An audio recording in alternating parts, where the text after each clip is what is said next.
ನಮೋ ತಸ್ಸ ಭಗವತೋ ಅರ್ಹತೋ ಸಮ್ಮಾ ಸಂಬುದ್ಧಸ್ಸ. ಮಹಾಕಾರುಣಿಕ ಸುಖೀತಿ ಗೌತಮ ಬುದ್ಧರ Bodhisattva Baba Saheb doctor B R Ambedkar ಅವರ ಚರಣಾರವಿಂದಗಳನ್ನ ನನ್ನ ಮೈತ್ರಿಪೂರ್ಣ ಭೀಮವಂದನೆ ಸಲ್ಲಿಸುತ್ತಾ, ವೇದಿಕೆಯ ಸಮ್ಮುಖದಲ್ಲಿ ಆಸೀನರಾಗಿರ್ತಕ್ಕಂಥ ಆಯಾ ಕ್ಷೇತ್ರದಲ್ಲಿ ಅವಿರತವಾಗಿರ್ತಕ್ಕಂಥ ಸಾಧನೆಗೆ ಎದುರಿರ್ತಕ್ಕಂಥ ನನ್ನ ಕುಲ ಬಾಂಧವರಿಗೆಲ್ಲರೂ ಕೂಡ ನನ್ನ ಕ್ರಾಂತಿಕಾರಿ ಜೈ ಭೀಮ್ಗಳು. ಬಂಧುಗಳೇ, ನಾನು ಭಾಷಣ ಮಾಡಲು ಬಂದಿಲ್ಲ. ನಾಗಮೋಹನ್ ದಾಸ್ ಅವರ ವರದಿಗೆ ಸಂಬಂಧಪಟ್ಟ ಹಾಗೆ ಅವರು ಮಾಡಿರ್ತಕ್ಕಂಥ ಲೋಪದೋಷಗಳನ್ನು ಯಥಾವತ್ತಾಗಿ ಒಂದು 5 ಮುಖ್ಯ ಅಂಶಗಳನ್ನು ನಿಮ್ಮೆಲ್ಲರ ಗಮನಕ್ಕೆ ತರಕ್ಕೆ ಬಂದಿದ್ದೇನೆ. ಅದಕ್ಕೂ ಮುಂಚೆ ಪೂಜ್ಯ ಸ್ವಾಮೀಜಿ ಅವರಿಗೆ ಧನ್ಯವಾದಗಳನ್ನು ಸಲ್ಲಿಸಿ, ಇವತ್ತಿನ ಈ ಸಭೆಯ ಕೂಗು ಏನಾಗಬೇಕಂದ್ರೆ ಅದನ್ನು ನಾಗಮೋಹನ್ ದಾಸ್ ಅವರ ವರದಿಯಲ್ಲಿ ಹೇಳಿದ್ದಾರೆ. ನನ್ನ ವರದಿಯನ್ನು ಪುರಸ್ಕರಿಸಿರಿ, ಪರಿಷ್ಕರಿಸಿರಿ, ತಿರಸ್ಕರಿಸಿರಿ ಅಂತ ಹೇಳಿದ್ದಾರೆ. ಸರ್ಕಾರ ಪುರಸ್ಕರಿಸಿದೆ, ನಾವು ಪರಿಷ್ಕರಿಸ್ತಾ ಇದ್ದೇವೆ. ಅದನ್ನು ತಿರಸ್ಕಾರ ಮಾಡತಕ್ಕಂಥ ಒತ್ತಾಯ ನಾವು ಇವತ್ತು ದಿವಸ ಮಾಡಬೇಕು ಅಂತಕ್ಕಂಥ ಮಾತನ್ನು ಹೇಳ್ತಾ ಇದ್ದೇನೆ. ಬಹುಶಃ ಸ್ವಾಮೀಜಿಯವರ ಕೈಯಲ್ಲಿ ಇದು ನನ್ನೊಂದು ಸಂಶೋಧನಾ ಪುಸ್ತಕ ಕೊಡ್ತೀನಿ. ಸ್ವಾಮೀಜಿಯವರು ದಯವಿಟ್ಟು ನಾಗಮೋಹನ್ ದಾಸ್ ಅವರಿಗೆ ತಾವು ಕೊಡಬೇಕು. ಕಾರಣ ಏನಂದ್ರೆ ಇದರಲ್ಲಿ ಎಡ್ಗರ್ಡ್ ಥರ್ಸ್ಟನ್, ಕ್ರಿಸ್ಟೋಫರ್ ಜೆಫ್ನಿ, Eleanor Zelliot, Alexander Robertson, Gustav Salomon Oppert, Mysuru gazette volume number 3 ಈ ರೀತಿ 7-8 ಎವಿಡೆನ್ಸ್ಗಳು ಕೊಟ್ಟಿದ್ದೇವೆ. ಮಹಾರ್, ಹೊಲೆಯ, ಪರಯ್ಯ, ಪುಲಿಯ, ಛಲವಾದಿ ಇವೆಲ್ಲವೂ ಕೂಡ ಸಮಾನಾರ್ಥಕ ಪದ ಹೊಂದಿರತಕ್ಕಂಥ ಒಂದೇ ಕುಲ ಅಂತಕ್ಕಂಥದ್ದು. ಇಂಥ ಕುಲದಲ್ಲಿ ಹುಟ್ಟಿರ್ತಕ್ಕಂಥ, ಇಂಥ ಬ್ರ್ಯಾಂಡೆಡ್ ಕುಲದಲ್ಲಿ ಹುಟ್ಟಿರ್ತಕ್ಕಂಥ ಈ ಸಮುದಾಯವನ್ನು ಬೇಕು ಅಂತಲೇ ನಾಗಮೋಹನ್ ದಾಸ್ ಅವರು ಬೇಕು ಅಂತಲೇ ನಮ್ಮನ್ನು ಶೋಷಣೆಗೊಳಪಡಿಸುವ ಸಲುವಾಗಿ ಸಿದ್ಧಪಡಿಸಿರ್ತಕ್ಕಂಥ ವರದಿನೇ ನಾಗಮೋಹನ್ ದಾಸ್ ಅವರ ವರದಿ. ಈ ವೇದಿಕೆ ಮೂಲಕ ನನ್ನ ಸಮಾಜದ ಗಣ್ಯರಿಗೆ ಚಪ್ಪಲಿಂದ ಅವ್ರ ಕೋಟುಗಳಿಗೆ ಚಪ್ಪಲಿಂದ ಹೊಡೆದಿರ್ತಕ್ಕಂಥವ್ರಿಗೆ, ನನ್ನ ಸಮಾಜದ ಬಗ್ಗೆ ತುಚ್ಛವಾಗಿ ಮಾತಾಡಿರ್ತಕ್ಕಂಥವ್ರಿಗೆ ಉತ್ತರ ಕೊಡಬೇಕಾಗಿತ್ತು. ಆದರೆ ಸಮಯದ ಅಭಾವವಿದ್ದ ಪ್ರಯುಕ್ತ ನನ್ನ ಸಮಾಜದ ಗಣ್ಯಮಾನ್ಯರ ಸಮ್ಮುಖದಲ್ಲಿ ನನ್ನ ಸಮಾಜದ ಪರವಾಗಿ ಚಾಲೆಂಜ್ ಮಾಡಿ ಹೇಳ್ತೀನಿ, ಇವೆಲ್ಲ ಅಣ್ಣಂದಿರು ಕೂಡ್ಲಿ ಅವರಿಗೆ ಆಧಾರ ಸಹಿತವಾಗಿ ನಾನು ಉತ್ತರ ಕೊಡ್ತೀನಿ, ಚಾಲೆಂಜ್ ಮಾಡ್ತೀನಿ ಅಂತಕ್ಕಂಥ ಮಾತನ್ನು ಹೇಳುತ್ತಾ,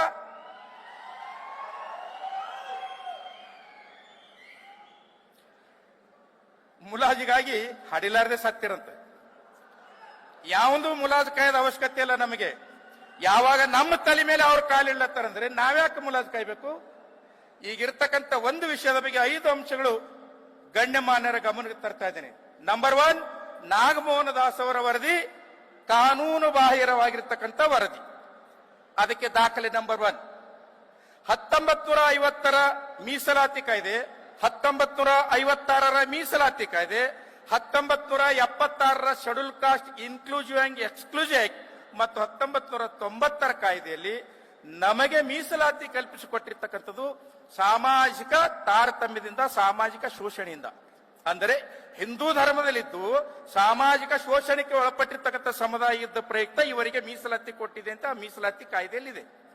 ಹಾಗೆಯೇ ಯಾವುದೇ ಜನಗಣತಿ 1911ರಿಂದ 2011ರವರೆಗೆ ನಡೆದಿರತಕ್ಕಂಥ ಗಣತಿಗಳಲ್ಲಿ ಕಾಲಂ ನಂಬರ್ 7ರಲ್ಲಿ ಧರ್ಮದ ಕಾಲಂ ಇರುತ್ತೆ. ಆದರೆ ನಾಗಮೋಹನ್ ದಾಸ್ ಅವರು ಉದ್ದೇಶಪೂರ್ವಕವಾಗಿ ಜನಗಣತಿ ನಿಯಮದ ವಿರುದ್ಧ ಮತ್ತು ಮೀಸಲಾತಿ ಕಾಯ್ದೆಗಳ ವಿರುದ್ಧವಾಗಿ ಆ ಗಣತಿ ಫಾರಂದಲ್ಲಿರ್ತಕ್ಕಂಥ ಜಾತಿ ಧರ್ಮದ ಕಾಲಮನ್ನು ತೆಗೆದುಹಾಕಿಬಿಟ್ಟು ಗಣತಿ ಮಾಡಿರ್ತಕ್ಕಂಥದ್ದು. ಕಾರಣ ಇಷ್ಟೇ, ಇದು ತುಂಬಾ ಲಾಜಿಕ್ ಆಗಿ ಅರ್ಥ ಮಾಡ್ಕೋಬೇಕು ಸ್ನೇಹಿತರೆ. ಯಾಕೆಂದ್ರೆ 1990ರಲ್ಲಿ ಪಾರ್ಲಿಮೆಂಟ್ ಅಮೆಂಡ್ಮೆಂಟ್ ಮಾಡಿಬಿಟ್ಟು ಹಿಂದೂ ಧರ್ಮ ಅಂದರೆ ಸಿಖ್ ಮತ್ತು ಬೌದ್ಧ ಧರ್ಮವು ಕೂಡ ಹಿಂದೂ ಧರ್ಮದ ಭಾಗ ಅಂತಕ್ಕಂಥದ್ದು ಕೂಡ ಕಾಯ್ದೆ ಆಗಿರ್ತಕ್ಕಂಥದ್ದು. ಒಂದು ವೇಳೆ ಬಲಗೈ ಸಮುದಾಯದ ಜನಾಂಗ ಭಾಗಶಃ ಬೌದ್ಧ ಧರ್ಮಕ್ಕೆ ಹೋಗಿದ್ದಾರೆ, ಅವರು ಬೌದ್ಧ ಧರ್ಮ ಅಂತ ಬರೆಸರು, ಹಿಂದೂ ಧರ್ಮ ಅಂತ ಬರೆಸರು ಕೂಡ ಅವರು ಬಲಗೈ ಸಮುದಾಯದಲ್ಲಿ ಬರ್ತಾರೆ. ಆದರೆ ಭಾಗಶಃ ಲಾಜಿಕ್ ಆಗಿ ಎಡಗೈ ಸಮುದಾಯದವರು ಕ್ರೈಸ್ತ ಧರ್ಮಕ್ಕೆ ಹೋದ ಪ್ರಯುಕ್ತ ಅವರು ಒಂದ್ ವೇಳೆ ಕ್ರೈಸ್ತ ಧರ್ಮ ಅಂತ ಬರ್ಸಿದ್ರೆ ಅವರ ಸಂಖ್ಯೆ ಕಡಿಮೆ ಆಗ್ತದ ಅನ್ನೋ ದೃಷ್ಟಿಕೋನದಿಂದ ಆ ಧರ್ಮದ ಕಾಲಮನ್ನು ರದ್ದುಪಡಿಸಿರ್ತಕ್ಕಂಥದ್ದು. ಇದು ಕಾನೂನು ಬಾಹಿರವಾಗಿರ್ತಕ್ಕಂಥ ನಾಗಮೋಹನ್ ದಾಸ್ ಅವರ ಕೃತ್ಯ ಅಂತ ನಿಮ್ಮೆಲ್ಲರ ಗಮನಕ್ಕೆ ತರ್ತಾ ಇದ್ದೀನಿ. ಇನ್ನು ಕಂಟೆಂಪ್ಟ್ ಆಫ್ ದಿ ಕಾನ್ಸ್ಟಿಟ್ಯೂಷನ್ ಮಾಡಿರ್ತಕ್ಕಂಥ ನಾಗಮೋಹನ್ ದಾಸ್ ಅವರು ಬಹುಶಃ ಇಲ್ಲಿರ್ತಕ್ಕಂಥ ಅಣ್ಣಂದಿರಿಗೆ ಎಲ್ಲರಿಗೂ ಗೊತ್ತಿರ್ತದೆ ಏನು ಕಂಟೆಂಪ್ಟ್ ಆಫ್ ದಿ ಕಾನ್ಸ್ಟಿಟ್ಯೂಷನ್ ಅಂದ್ರೆ. 2000 ಇಸ್ವಿಯಲ್ಲಿ ಸಂವಿಧಾನಕ್ಕೆ 81ನೇ ತಿದ್ದುಪಡಿ ತರುವುದರ ಮೂಲಕ ಕಾನ್ಸ್ಟಿಟ್ಯೂಷನ್ ಆರ್ಟಿಕಲ್ 16(4)B ಅನ್ನು ರೂಪಿಸಿತು ಪಾರ್ಲಿಮೆಂಟ್ ನಲ್ಲಿ. ಆ 16(4)B ದಲ್ಲಿ ಎಲ್ಲೂ ಕೂಡ ಬ್ಯಾಕ್ಲಾಗ್ ಹುದ್ದೆಗಳನ್ನು ಕೇವಲ 2 ವರ್ಷಗಳಿಗೆ ಮಾತ್ರ ಸೀಮಿತ ಇಡಬೇಕು ಅಂತಕ್ಕಂಥದ್ದು ಅದರಲ್ಲಿಲ್ಲ. ಎರಡನೇದಾಗಿ ಬ್ಯಾಕ್ಲಾಗ್ ಹುದ್ದೆಗಳು 2 ವರ್ಷದ ನಂತರ ಕ್ಯಾರಿ ಫಾರ್ವರ್ಡ್ ಮಾಡಬೇಕು ಅಂತಂದ್ರೂ ಕೂಡ ಆ ಪಾರ್ಲಿಮೆಂಟ್ ಹತ್ರ ಸಂವಿಧಾನದ ಆರ್ಟಿಕಲ್ 16(4)B ದಲ್ಲಿಲ್ಲ. ಆದರೆ ಗೌರವಾನ್ವಿತ ನಾಗಮೋಹನ್ ದಾಸ್ ಅವರು ಅವರ ವರದಿಯ ಪುಟ ಸಂಖ್ಯೆ 138 ಸ್ಪಷ್ಟವಾಗಿ ಹೇಳ್ತಾರೆ, ಕಾನೂನಿನಲ್ಲಿ ಅಂದ್ರೆ ಆರ್ಟಿಕಲ್ 16(4)B ದಲ್ಲಿ ಈ ಬ್ಯಾಕ್ಲಾಗ್ ಹುದ್ದೆಗಳು ಕೇವಲ 2 ವರ್ಷಗಳವರೆಗೆ ಇಡತಕ್ಕಂಥದ್ದು ಒಂದು ನಿಯಮ ಇದೆ ಅಂತೇಳಿ ಅವರು ಶಿಫಾರಸು ಮಾಡಿದ್ದಾರೆ. ಎರಡನೇದಾಗಿ ಪುಟ ಸಂಖ್ಯೆ 330ರಲ್ಲಿ ಮತ್ತೊಂದು ಸಂವಿಧಾನ ವಿರುದ್ಧ ಕೆಲಸ ಮಾಡಿದ್ದಾರೆ. ಅಂದ್ರೆ ಬ್ಯಾಕ್ಲಾಗ್ ಹುದ್ದೆ ಅಂದ್ರೆ ಪ್ರವರ್ಗ 1 ಮತ್ತು 2ರಲ್ಲಿ ಸೂಟೇಬಲ್ ಕ್ಯಾಂಡಿಡೇಟ್ ಸಿಗಲಿಲ್ಲ ಅಂದ್ರೆ NFSC ಲಾಗು ಮಾಡಬೇಕು. ವೈವಾ ಇದ್ದಾಗ ಈ ಹೊಲೆಯರನ್ನು ಫೇಲ್ ಮಾಡಿಬಿಟ್ಟು NFSC ಅಂದ್ರೆ ನಾಟ್ ಫಿಟ್ ಸೂಟೇಬಲ್ ಕ್ಯಾಂಡಿಡೇಟ್ ಅಂತಕ್ಕಂಥ ಜಾರಿ ತರಬೇಕು.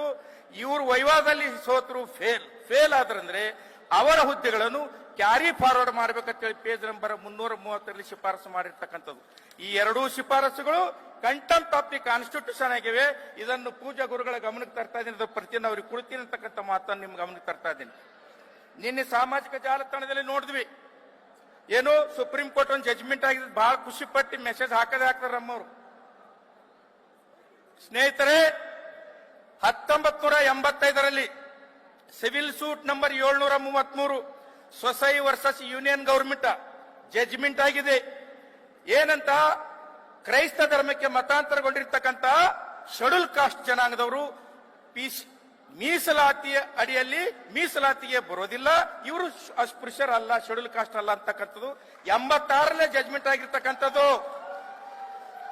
ಬಹುಶಃ ನಾಗಮೋಹನ್ ದಾಸ್ ಅವರು ಖಾರವಾಗಿ ಮಾತಾಡಬೇಕಾಗತ್ತೆ. ಅವರೇ ಹೇಳಿದ ಹಾಗೆ ಭಾಷಣದಲ್ಲಿ ಕೇಳಿದೆ, ನಾನು SSLC ಥರ್ಡ್ ಕ್ಲಾಸ್ ಪಾಸ್ ಆಗಿದೆ, PUC ಥರ್ಡ್ ಕ್ಲಾಸ್ ಪಾಸ್ ಆಗಿದೆ, ಡಿಗ್ರಿ ಥರ್ಡ್ ಕ್ಲಾಸ್ ಪಾಸ್ ಆಗಿದೆ ಅಂತ.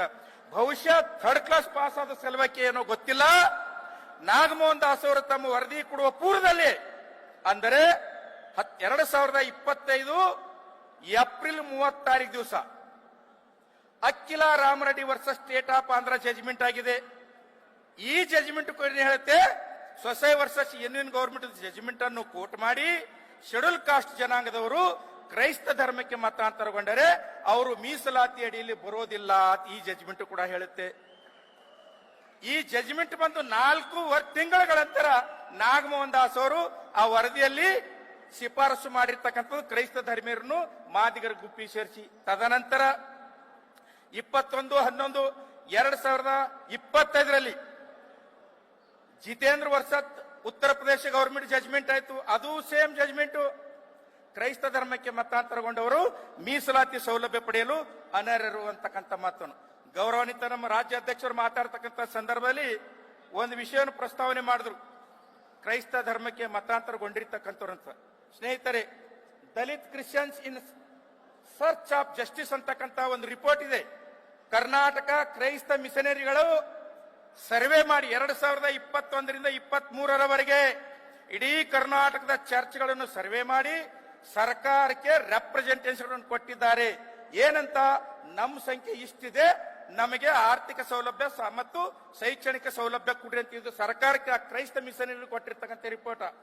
ಈ ರಿಪೋರ್ಟ್ ದಲ್ಲಿ ಏನ್ ಹೇಳ್ತಾ ಅಂದ್ರೆ 2021ರ ಪೂರ್ವದಲ್ಲಿ ಕರ್ನಾಟಕದಲ್ಲಿ ಒಟ್ಟು ಕ್ರಿಶ್ಚಿಯನ್ರು 11,79,441 ಜನ ಇದ್ರು. ಯಾವಾಗ ಈ ಕ್ರೈಸ್ತ ಮಿಷನರಿ 2021ರಿಂದ 23ರವರೆಗೆ ಇಡೀ ಕರ್ನಾಟಕದ ಚರ್ಚ್ಗಳನ್ನು ಸರ್ವೆ ಮಾಡ್ತು, ಆವಾಗ ಕ್ರೈಸ್ತರ ಸಂಖ್ಯೆ ಎಷ್ಟಾಯ್ತಂದ್ರೆ 11,79,441 ಎಕ್ಸ್ಟ್ರಾ ಕ್ರೈಸ್ತರಾದ್ರು. ಅಂದರೆ ಈ ಟೋಟಲಿ ಈಗಿರ್ತಕ್ಕಂಥ ನಾಗಮೋಹನ್ ದಾಸ್ ಅವರ ವರದಿಯಲ್ಲಿ ಇರ್ತಕ್ಕಂಥ ಮಾದಿಗ ಸಮುದಾಯದ 36,69,246ರಲ್ಲಿ ನಾವು ಈ ಕ್ರೈಸ್ತ ಮಿಷನರಿಗಳು ಕೊಟ್ಟಿರ್ತಕ್ಕಂಥ ರಿಪೋರ್ಟಿನ ಆಧಾರದ ಮೇಲೆ ಅವರನ್ನಂದ್ರೆ ಕ್ರೈಸ್ತರಾಗಿರ್ತಕ್ಕಂಥವರಿಗೆ ಹೊರಗೆ ಹಾಕಿದ್ರಂದ್ರೆ ಕೇವಲ 8,74,387 ಜನ ಮಾತ್ರ ಮಾದಿಗರು ಉಳಿತಾರೆ. ಇದು ಆಫ್ ದಿ ರೆಕಾರ್ಡ್ ನಿಮಗೆ ಹೇಳ್ತಾ ಇದ್ದೇನೆ.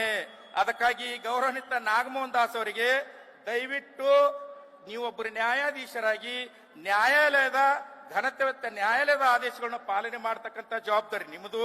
ಅದಷ್ಟೇ ಅಲ್ಲ, ಕಂಟೆಂಪ್ಟ್ ಆಫ್ ದಿ ಕಾನ್ಸ್ಟಿಟ್ಯೂಷನ್ ಗಿಂತಲೂ contempt of the of the constitution supreme ಅಪೆನ್.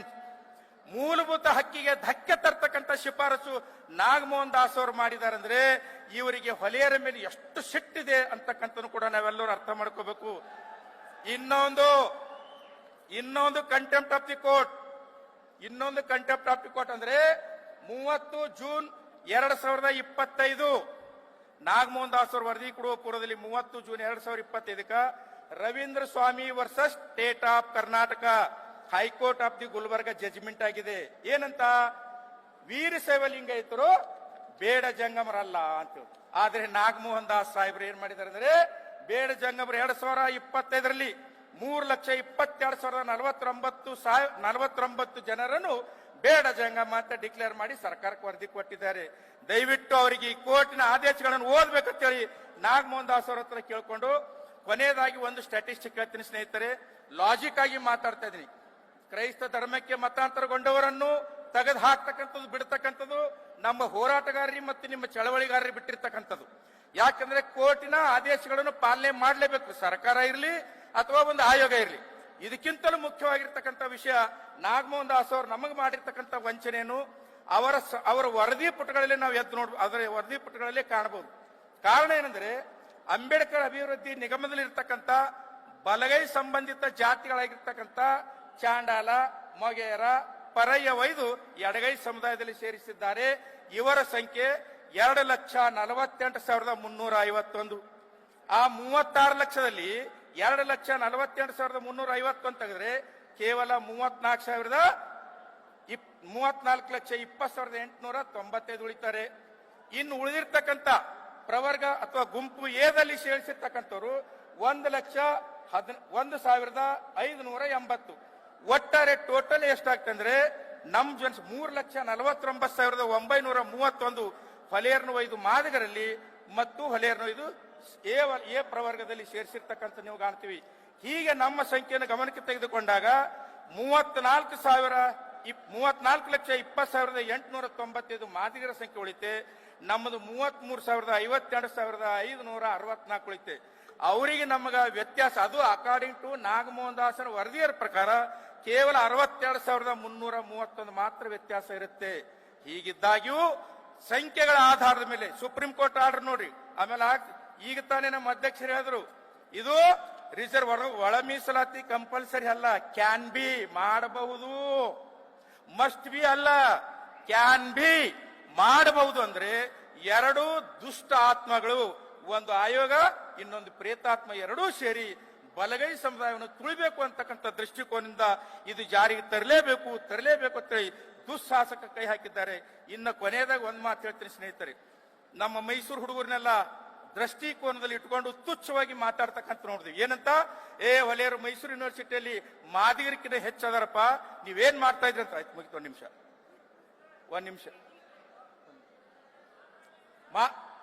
ಆಯ್ತು, ಒಂದ್ ನಿಮಿಷ ಬಿಡ್ತೀನಿ. ಬಿಡಿ ಇಟ್ಬಿಟ್ಟವ್ರ ಅವರು. ಒಂದ್ ನಿಮಿಷ, 5 ನಿಮಿಷ ಬಿಡು 5 ನಿಮಿಷ ಬಿಡ್ತೀನಿ. ಒಂದ್ ನಿಮಿಷ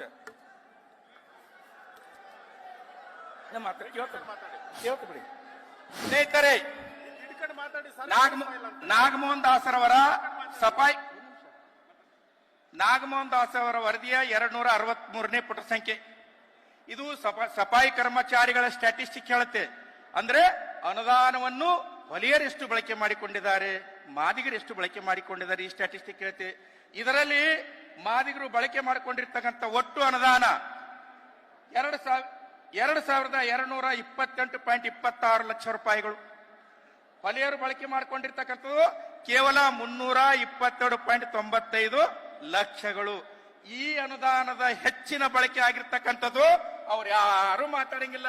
ಅದಷ್ಟೇ ಅಲ್ಲದೆ ಲಾಸ್ಟ್ ಇಯರ್ ನಡೆದಿರ್ತಕ್ಕಂಥ ಸಿಇಟಿಯಲ್ಲಿ ಕೇವಲ ಹೊಲೆಯರನ್ನು ಗುರಿಯಾಗಿಟ್ಟುಕೊಂಡು ಮಾತಾಡ್ತಕ್ಕಂಥ ಆ ಜನಾಂಗದ ನಾಯಕರುಗಳಿಗೆ ಹೇಳ್ತೀನಿ, ಆ ಸಿಇಟಿಯಲ್ಲಿ ಇಂಜಿನಿಯರ್, ಮೆಡಿಕಲ್, ಅಗ್ರಿಕಲ್ಚರ್, ಹಾರ್ಟಿಕಲ್ಚರ್ದಲ್ಲಿ ಸಹೋದರ ಕುಲವಾಗಿರ್ತಕ್ಕಂಥ ಲಂಬಾಣಿ ಜನಾಂಗದವರು ನಮ್ಮಕ್ಕಿಂತಲೂ 17% ಹೆಚ್ಚಿದ್ರು ಕೂಡ ಯಾವುದೇ ಸಭೆಯಲ್ಲಿ ಅವರ ಬಗ್ಗೆ ಚಕಾರ ಎತ್ತದಿಲ್ಲ.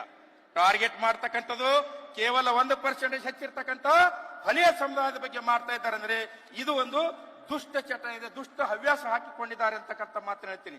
ಇನ್ನ ವಿಶ್ವವಿದ್ಯಾಲಯದಲ್ಲಿ ಗೌರವಾನ್ವಿತ ನಾಗಮೋಹನ್ ದಾಸ್ ಅವರಿಗೆ ಕೇಳ್ಕೊಳ್ಳೋದಿಷ್ಟೇ, ವಿಶ್ವವಿದ್ಯಾಲಯದಲ್ಲಿ ಹಾರ್ಟಿಕಲ್ಚರ್ ಯೂನಿವರ್ಸಿಟಿ, ವೆಟರ್ನರಿ ಯೂನಿವರ್ಸಿಟಿ, ಒಟ್ಟು 70 ವಿಶ್ವವಿದ್ಯಾಲಯಗಳು ಕರ್ನಾಟಕದಲ್ಲಿ ಕೆಲಸ ಮಾಡ್ತವೆ.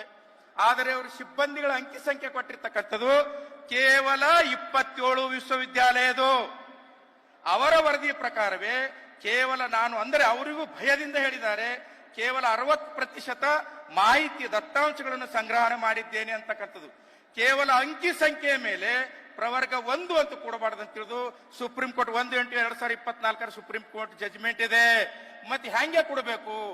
ಇವನು ನೇಮಕಾತಿಗೊಂಡಿರ್ತಕ್ಕಂಥ ಸಿಬ್ಬಂದಿಗಳು ಯಾವ ಮಟ್ಟದಲ್ಲಿ ಆರ್ಥಿಕವಾಗಿ ಸಬಲರಾಗಿದ್ದಾರೋ ಅವನ್ನು ದೃಷ್ಟಿಕೋನದಲ್ಲಿ ಇಟ್ಟುಕೊಂಡು ಇವರಿಗೆ ಪ್ರವರ್ಗ 1, 2 ಕೊಡಬೇಕಂತ ಹೇಳಿದ್ದಾರೆ ವಿನಃ ಇವರ ಸಂಖ್ಯೆ ವಾಮ ಮಾರ್ಗದಿಂದ ತೆಗೆದುಕೊಂಡಿರ್ತಕ್ಕಂಥ ಅಂಕಿ ಸಂಖ್ಯೆಗಳ ಆಧಾರದಲ್ಲಿ ಇಲ್ಲ ಅಂತಕ್ಕಂಥದ್ದು ಕೂಡ 1/8/2024 ಸುಪ್ರೀಂ ಕೋರ್ಟ್ನ ಜಜ್ಮೆಂಟ್ ನಲ್ಲಿ ಇದೆ ಅಂತಕ್ಕಂಥ ಕೂಡ ನಿಮ್ಮೆಲ್ಲರ ಗಮನಕ್ಕೆ ತರ್ತಾ ಇದ್ದೀನಿ.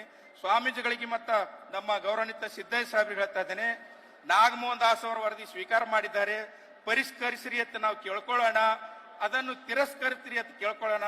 ತಿರಸ್ಕರಿಸದೇ ಇದ್ದರೆ ನೀವೆಲ್ಲರೂ ಕೂಡಿ ನಾನು ನಿಮ್ಮ ಜೊತೆಯಲ್ಲಿ ಇರ್ತೀನಿ, ನಾವು ಈ ಎಲ್ಲ ಲೀಗಲಿ ಪಾಯಿಂಟ್ಸ್ ಗಳನ್ನು ಕಂಟೆಂಪ್ಟ್ ಆಫ್ ದಿ ಕಾನ್ಸ್ಟಿಟ್ಯೂಷನ್ ವಿಷಯಗಳನ್ನ ಇಟ್ಟುಕೊಂಡು ನಾವು ಲೀಗಲಿ ಹೋರಾಟ ಮಾಡೋಣ ಅಂತಕ್ಕಂಥ ಮಾತನ್ನು ಹೇಳುತ್ತಾ, ನನ್ನನ್ನು ಕರೆಸಿ ಪೂಜಾರ ಸಮ್ಮುಖದಲ್ಲಿ ನನ್ನ ಪ್ರಜ್ಞಾವಂತ ಅಣ್ಣಂದಿರ ಸಮ್ಮುಖದಲ್ಲಿ ಮಾತನಾಡಲು ಅವಕಾಶ ಮಾಡಿಕೊಟ್ಟಿರ್ತಾರೆ. ಜೈ ಭೀಮ್.